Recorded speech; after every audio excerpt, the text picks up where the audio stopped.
आणि आता मला 10वी पासचा रिझल्ट सबमिट करायचे आहे, जेणेकरून मला मुकदमची पोस्ट भेटेल. आणि यावेळेस ठरवलं की नाही करायचंच. आणि ह्याच्यामध्ये खास म्हणजे माझा मुलगा पण 10वीला होता आणि दोघांनाही सेम पर्सेंटेज पडले. मी आफ्टर 20 वर्षानंतर परत 10वीत ॲडमिशन घेतलंय. आज 10वीचा निकाल जाहीर झालेला आहे आणि मोठ्या संख्येने विद्यार्थी उत्तीर्ण झालेले आहेत. लाखो विद्यार्थी या परीक्षेसाठी बसले होते आणि बरेच विद्यार्थी आता पास झालेले आहेत आणि आपला जल्लोष व्यक्त करत आहेत. ही दृश्य नाईट स्कूलमधली आहेत. नाईट स्कूलमध्ये जे विद्यार्थी काही वर्षापूर्वी उत्तीर्ण होऊ शकले नाहीत ते पुन्हा एकदा ॲडमिशन घेतात, रात्रीची शाळा करतात, दिवसा काम करतात आणि आता पास होतात. असे काही विद्यार्थी आहेत जे खडतर प्रवासातनं वर येत असतात, ज्यांची परिस्थिती बिकटीची असते. त्यांच्यासाठी ही नाईट स्कूल असते आणि आज काही विद्यार्थी इकडनं उत्तीर्ण झालेले आहेत. मोठ्या चांगल्या संख्येने टक्केवारी त्यांनी मिळवलेली आहे. काय नाव आहे मित्रा? पुढे ये जरा. तुझं नाव काय? प्रवीण मारुती कांबळे. किती टक्के मिळाले तुला? 68. 68. कधी तू शिक्षण सोडलं होतं? 2006 मध्ये मी शिक्षण सोडलेलं. 2006ला शिक्षण सोडलं आणि 2025ला ॲडमिशन घेतलं मी. आणि मग तिथनं इथं या शाळेमध्ये जेव्हा आलो तेव्हा असं वाटत नव्हतं की मी सगळ्या पोरांसोबत एकदम राहील व्यवस्थित, नाही का. म्हणजे आमचं जसं आम्हाला हे केलं ना सरांनी, पिसाळ सरांनी आम्हाला जरा जोश दिलता की तुम्ही करू शकता. आणि मग त्यांच्या सांगण्यानुसार आम्ही एवढे सज्वल झालो की आम्हाला सगळं समजलं. म्हणजे त्यांनी आम्हाला चांगलं प्रेरणा शिक्षण दिली. सोडायचं कारण का? शिक्षण, घरची परिस्थिती जरा चांगली नव्हती, त्याच्यामुळं मला शिक्षण सोडावं लागलेलं. मग घरच्या परिस्थिती सोडलं होतं 2006 मध्ये मी शिक्षण सोडलेलं 10वी मध्ये. 10वी मध्ये. हो. बरं. आणि काय करत होतं त्यानंतर? त्यानंतर मी असं कंपनी वगैरे मध्ये जॉब करत होतो. मग 2011 मध्ये माझी आजी रिटायर झाली. त्यांच्यानंतर मी त्यांच्या जागी कामाला लागलो PMC मध्ये, कॉर्पोरेशन. आणि मग त्यानंतर मी कचऱ्याचं काम करत होतो. आणि मग तिथनं पुढं जसं मला थोडे वर्ष झाले, मग तिथनं मुकदमाची ऑर्डर निघलेली आणि मला 14 वर्ष आल्यानंतर म्हणले की 10वी पासच लागते, त्याशिवाय तुम्हाला मुकदम पोस्ट भेटणार नाही. मग मी त्यानंतर मी ॲडमिशन घेतलं गेल्या वर्षी 25 मध्ये. आणि मग ते ॲडमिशन घेतल्यानंतर मी पहिले त्यांना डॉक्युमेंट सबमिट केलं आणि आता मला 10वी पासचं रिझल्ट सबमिट करायचं आहे कॉर्पोरेशनमध्ये, जेणेकरून मला मुकदमची पोस्ट भेटेल आणि मी पुढं जाईल. आणि त्याच्या आधी मी सध्या कचऱ्याचं काम करत होतो, झाडू, खाते आणि ड्रेनेज वगैरे हे काम करत होतो मी. 68 एवढे मार्क मिळवलेस तू. अभ्यास कसा केला? सकाळी काम करायचा? सकाळी 6 ते 1 पर्यंत काम करायचो. त्याच्यानंतर दुपारी मला थोडा वेळ मिळायचा. जेवण वगैरे झालं की 4-5 वाजता मी अभ्यासाला बसायचो. मग 6:30 वाजता आपले पुन्हा नाईट शाळा असते.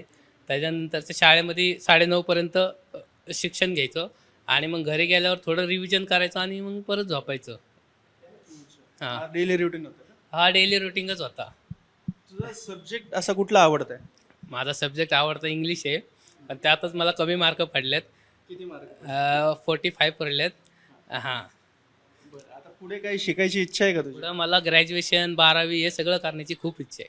इच्छा कधी निर्माण झाली? आता 10वी पास झाली. इच्छा मला, माझा मोठा भाव आहे गणेश कांबळे, यांनी मला पूर्ण सपोर्ट केला. आणि त्यानंतर सरांनी बी मला भरपूर हे सांगितलं की आपण पुढे शिकलं की आपल्याला कोण कमी लेखणार नाही. मग आता ग्रॅज्युएशन पूर्णच करणार? हो, ग्रॅज्युएशन पूर्ण करणार आणि या शाळेमधनं करणार, पुणे नाईटमधनंच ग्रॅज्युएशन कंप्लीट करणार. घरचे खूप खुश आहे, खूप आनंदित आहे आणि ते म्हणतात की पुढं तू कंटिन्यू कर, शिक वगैरे. लग्न वगैरे झालं तुझं? नाही, माझं लग्न नाही झालं, पण आता लग्न करणारच आहे. पोरगे बघितलेले, होऊन जाईल.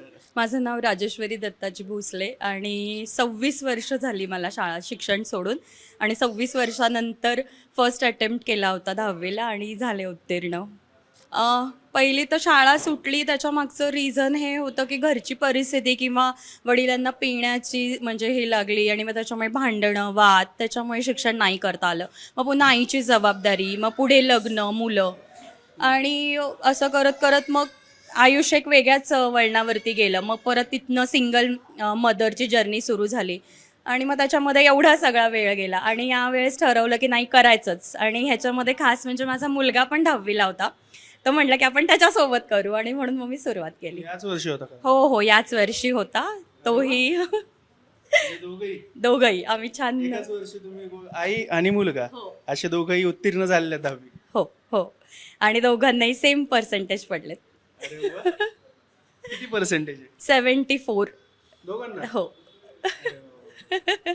त्याचं इंग्लिश मीडियममधनं आहे आणि माझं मराठी मीडियममधनं. आता तुम्ही हाऊसवाईफ आहे असं जर तुम्ही सांगताय, पुढे असं हाऊसवाईफ नाही आहे, वर्किंग आहे. वर्किंग आहे. हां, मी सिंगल मदर आहे, 2 मुलं आहेत माझी आणि वर्किंग आहे. मी न्यूमरोलॉजी म्हणजे अंक ज्योतिषशास्त्र याच्यामध्ये काम करते. बरं.